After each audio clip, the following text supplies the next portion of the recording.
नमस्कार। आज सुंदरकांड का चर्चा नंबर 8 जो कि विभीषण शरणागति है उसका आज प्रारंभ कर रहा हूँ। आज आषाढ़ मास के कृष्ण पक्ष की एकादशी है और मंगलवार है, अतः दिन भी शुभ है और बड़े शुभ दिन विभीषण शरणागति का प्रसंग आया है। विभीषण शरणागति सुंदरकांड का सर्वश्रेष्ठ प्रसंग है और जिसमें जीव की भगवान के सम्मुख शरणागति हुई है। अतः सुंदरकांड का दोहा नंबर 41 है, सुंदरकांड का दोहा नंबर 49 और 50वें दोहा में 2 चौपाइयों तक ये है। कहते हैं कि इसका पाठ अगर कोई नित्य प्रति करे तो उसको पूरे सुंदरकांड के पाठ का लाभ होता है। दूसरी बात यह है कि जैसे गीता में भगवान कृष्ण के सामने अर्जुन की शरणागति गीता के 11वें अध्याय में आई है, लगभग वही प्रसंग सुंदरकांड में विभीषण की शरणागति है। पिछला जो प्रसंग था वो आकर के 40वें दोहे तक समाप्त हुआ और वो सचिव संग ले न भपत गयऊ सवई सुनाई कहतस भयऊ। इसमें ये था कि विभीषण अपने 4 सचिव 4 अपने पीए के साथ हो गया था और वो जो पीए थे वो एक तरह से गुप्तचर का काम भगवान के लिए किए और बड़े मुफीद रहे भगवान के लिए, तो अपने साथ अपने पीए को ले गए थे। उन चारों का नाम था अनल, सरभ, संपाति और प्रघस, जो कि युद्ध में बहुत सारी सूचनाएं भगवान को उपलब्ध कराते थे, जिससे युद्ध में विजय प्राप्त करने में बड़ी सहूलियत हुई। पिछले प्रसंग के बाद मेरे एक मित्र से चर्चा हुई जो मेरे इस प्रसंग को बड़े ध्यान से सुनते हैं, तो उन्होंने प्रकाश में लाने का प्रयास किया कि रावण को जो समझाने वाले थे उसके परिवार के जन थे, जो उसमें उसकी पत्नी मंदोदरी थी, उसका नाना था मालव्य, उसका नाना का नाम था मालव्य और माल्यवंत उसका नाना था, जो उसके सगे नाना का भाई था बड़ा, उसका भाई विभीषण, और उसका गुप्तचर सुक जो था उसने भी उसको समझाने का प्रयास किया था। तो एक तरह से देखिए कि उसके परिजनों ने, परिवारजनों ने, उसके ब्लड रिलेशन ने उसकी बड़ी रक्षा करने का प्रयास किया। विभीषण भाई, मंदोदरी पत्नी, माल्यवंत नाना, सभी ने बचाने की कोशिश की। हालांकि वो राजसी कर्मचारी था सुक, जो कि गुप्तचर के रूप में गया और वहाँ वो पकड़ लिया गया, पहचान में भी आ गया, लेकिन वो आ करके बताया, बल्कि लक्ष्मण जी का एक संदेश भी लाया था, जो कि रावण ने बाएं हाथ से अपमानजनक ढंग से स्वीकार किया और तपस्वी का लघु तापस कर बाग बिलासा, लघु तापस उनको बोला और हंसा अट्टहास करके। तो यह बताता है सुंदरकांड के नीति में कि अगर हम देखें तो जो अपने परिजन होते हैं, ब्लड रिलेशन होते हैं, कहते हैं ना blood is thicker than water, उन्होंने सही उसको सलाह दी और उसके सचिव जो कि उसके टुकड़ों में पलते थे वो सलाह नहीं दिए, चुप रहे। तो आधुनिक संदर्भ में देखें तो समाज में भी, परिवार में भी ऐसे लोग होते हैं जो कि आपसे सारे लाभ लेते हैं लेकिन आपको भ्रम में रखते हैं और आप उस भ्रम में पड़े रहते हैं कि हमारे शुभ चिंतक हैं। वस्तुतः शुभ चिंतक आपके परिजन, आपके ब्लड रिलेशन, आपके रिलेटिव होते हैं, जो कि सच्ची बात कहते हैं, लेकिन राजसी मद में आदमी उसको स्वीकार नहीं करता, उसको बुरा लगता है। रावण 3 भाई थे, तीनों में अलग अलग गुण थे। रावण राजसी था, कुंभकर्ण तामसी था और विभीषण सात्विक गुण से थे। सात्विक व्यक्ति सही बात बोलता है, उसको जो सही लगता है वो बोल देता है, लेकिन जो राजसी और तामसी होते हैं वो सुनना नहीं चाहते, वो अपने विपरीत बात नहीं सुनना चाहते।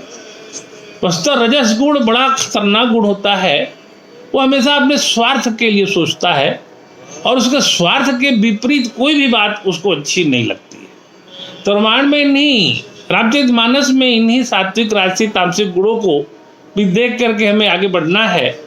और इसी पृष्ठभूमि के साथ आज की चर्चा हम प्रारंभ करते हैं और दोहा नंबर 41 के बाद 41 के शुरुआत में, राम सत्य संकल्प प्रभु सभा काल बस तोर, मैं रघुवीर शरण अब जाओ देव जनि खोर। यह करके विभीषण जी कहते हैं, श्री राम जी सत संकल्प एवं सर्वसम्मत प्रभु हैं, और हे रावण तुम्हारी सभा काल के वश है, अतः मैं अब श्री रघुवीर को शरण जाता हूँ, मुझे दोष न देना। अस कही चला विभीषण जब ही, आयुहीन भय सब तब ही। ऐसा कह के जैसे विभीषण चला, सब आयुहीन हो गए। साधु अवज्ञा तुरंत भवानी, कर कल्याण अखिल के हानि। भगवान शिव भवानी से कहते हैं, पार्वती से कहते हैं, हे भवानी साधु का अपमान तुरंत ही संपूर्ण कल्याण की हानि कर देता है, नाश कर देता है। आज के भी संदर्भ में देखें तो साधु मतलब सज्जन व्यक्ति को अगर आप अपमानित करेंगे तो आपका नुकसान होना अवश्यंभावी है, इसलिए सज्जन व्यक्ति का अपमान नहीं करना। रावण जब ही विभीषण त्यागा, भयो विभव बिन तबही अभागा, चले वो हरख रघुनायक पाही, करत मनोरथ बहु मन माही। रावण ने जिस क्षण विभीषण को त्यागा, उसी क्षण वो अभागा, वैभव ऐश्वर्यहीन हो गया। विभीषण जी हर्षित होकर मन में अनेकों मनोरथ करते हुए सूर्यनाथ जी के पास चले। देखो ऊंचाई जरन जल जाता, अरुण मृदुल से वक सुखदाता, ये पद परसी तरी ऋषि नारी, दंडक कानन पावन कारी। ये मन में सोचते हुए विभीषण जी चाहते हैं, मैं जाकर भगवान के कोमल और लाल वर्ण के सुंदर चरण कमलों के दर्शन करूंगा, जो सेवकों को सुख देने वाले हों हैं, जिन चरणों का स्पर्श पाकर ऋषि पत्नी अहिल्या जी तर गई और दंडक वन को उन्होंने पवित्र कर दिया। यह प्रसंग तो सबको पता ही है कि अहिल्या का उद्धार भगवान ने अपने चरणों कमलों से किया। उनको पाषाण जो बनने का श्राप दे दिया था गौतम ऋषि ने, तो उनको नारी के रूप में दिया, और दंडक वन को उन्होंने राक्षस विहीन कर दिया अपने चरण कमल के पदार्पण द्वारा। ये पद जनक सुधा उर लाए, कपट सुरंग संग धर दाए, हर उर सर सरोज पद जेई, ओ भाग्य में देखे तेई। विभीषण जी मन में सोचते हैं, जिन चरणों को जानकी जी ने हृदय में धारण कर रखा है, जो कपट मित्र के साथ पृथ्वी पर दौड़े थे, और जो चरण कमल साक्षात शिव जी के हृदय रूपी सरोवर में विराजते हैं, मेरा अहोभाग्य है कि मैं आज उन्हीं चरणों के दर्शन करूंगा। दोहा नंबर 22, जिन पायन के पादुकनी भरत रहे मन लाई, ते पद आज बिलोक इन नैनिन अब जाय। विभीषण जी मन में विचार करते हैं, जिन चरण की पादुकाओं में भरत जी ने अपना मन लगा रखा है, आहा आज मैं उन्हीं चरणों को भी जाकर इन नेत्रों से देखूंगा। यही विद करत सप्रेम विचारा, आयु सपद सिंधु यही पारा, कपिन विभीषण आवत देखा, जाना को रूप दूत विसेखा। इस प्रकार प्रेम सहित विचार करते हुए शीघ्र ही समुद्र के इस पार, लंका की तरफ से इस पार आ गए, जहाँ पर कि राम जी की सेना विराज रही थी। वानरों ने विभीषण को आते देखा तो उन्होंने जाना कि शत्रु का कोई खास दूत है। विभीषण जी को वानरों ने पहले शत्रु का दूत समझ लिया था। ताहि राखि कपीस पही आए, समाचार सब ताहि सुनाए, कह सुग्रीव सुनहु रघुराई, आवा मिलन दशानन भाई। तो वानरों ने सुग्रीव जी के पास जाकर के बताया। सुग्रीव जी राम जी के पास गए और बोले, मित्र रावण का भाई आपसे मिलने आया है। सुग्रीव जी ने उस पर शंका की कि रावण का भाई आया हुआ है आपसे मिलने हुए। भगवान राम को उन्होंने सूचना दी। कह प्रभु सखा बूझिए कहा, कही कपी सुनौ नरनाहा, जान जाय निशाचर माया, काम रूप के ही कारण आया। तब प्रभु श्री राम ने कहा, हे मित्र तुम क्या समझते हो, तुम्हारी क्या राय है। उन्होंने सुग्रीव से राय पूछा।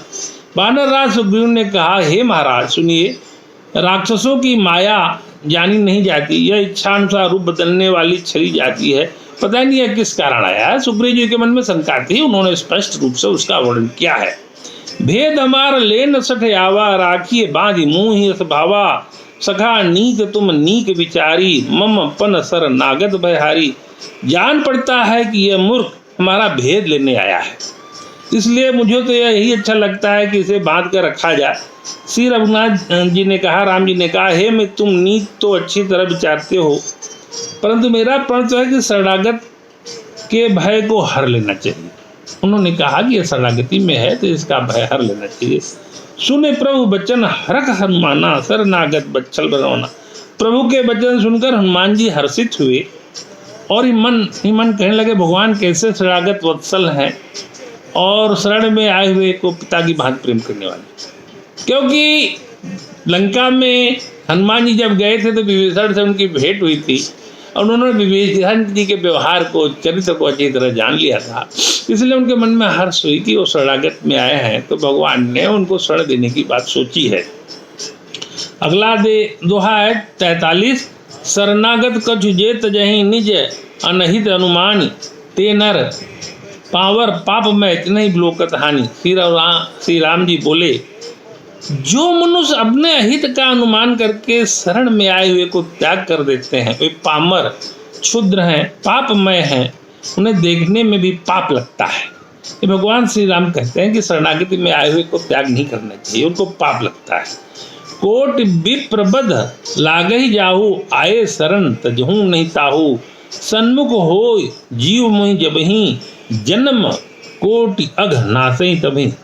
जिसे करोड़ों ब्राह्मणों की हत्या लगी हो वो भी शरण में आए तो उसे नहीं त्यागा जाना चाहिए। जीव ज्यों ही मेरे सन्मुख होता है त्यों ही उसके करोड़ों जन्मों के पाप नष्ट हो जाते हैं। भगवान स्पष्ट रूप से इस बात की घोषणा करते हैं कि जैसे ही जीव मेरे सामने आता है उसके करोड़ों जन्म के पाप नष्ट हो जाते हैं।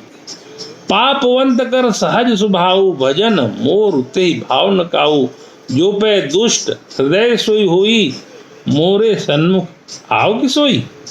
पापी का यह सहज स्वभाव होता है कि मेरा भजन उसे कभी नहीं सुझाता। पापी व्यक्ति को भगवान का भजन नहीं सुझाता है। यदि वह रावण का भाई नीचे ही दुष्ट हृदय का होता तो क्या मेरे सन्मुख आ सकता? भगवान ने कहा कि दुष्ट हृदय का व्यक्ति मेरे सन्मुख आता क्या, ये प्रश्न करते हैं। निर्मल मन जन सो मोहि पावा, मुँह कपट छल छिद्र न भावा। भगवान घोषणा करते हैं कि जो निर्मल मन का व्यक्ति है वही मेरे को पाप कर सकता है, मुझे कपट छल और छिद्र नहीं भाता। मेरे विचार से सुंदर कांड की नहीं संपूर्ण रामायण की सर्वश्रेष्ठ चौपाई है, जो कि मैं मानता हूँ रामायण में वैसे बहुत अच्छी अच्छी चौपाइयाँ हैं, लेकिन मेरे विचार से ये रामायण की ही नहीं सुंदर कांड की सर्वश्रेष्ठ चौपाई है। सुंदर कांड की नहीं रामायण की सर्वश्रेष्ठ चौपाई है। भेद लेन पठवा द शीशा, तबौ न कछु भय हानि कपीसा। यदि रावण ने भेद लेने को भेजा तभी सुग्रीव अपने को कुछ भी भय या हानि नहीं है। अगर वो भेद लेने भी आया है तो कोई फर्क नहीं पड़ता, आप ले आइए। जग मऊ सखा निशाचर जेते, लक्ष्मण हनय मिस मौते। क्योंकि हे सखा, जग में जितने भी राक्षस हैं लक्ष्मण क्षण भर में उनको मार सकते हैं। जो सभी आवाज शरणाए रखे ताई प्राण की नाई। यदि वह भयभीत होकर मेरे शरण में आया है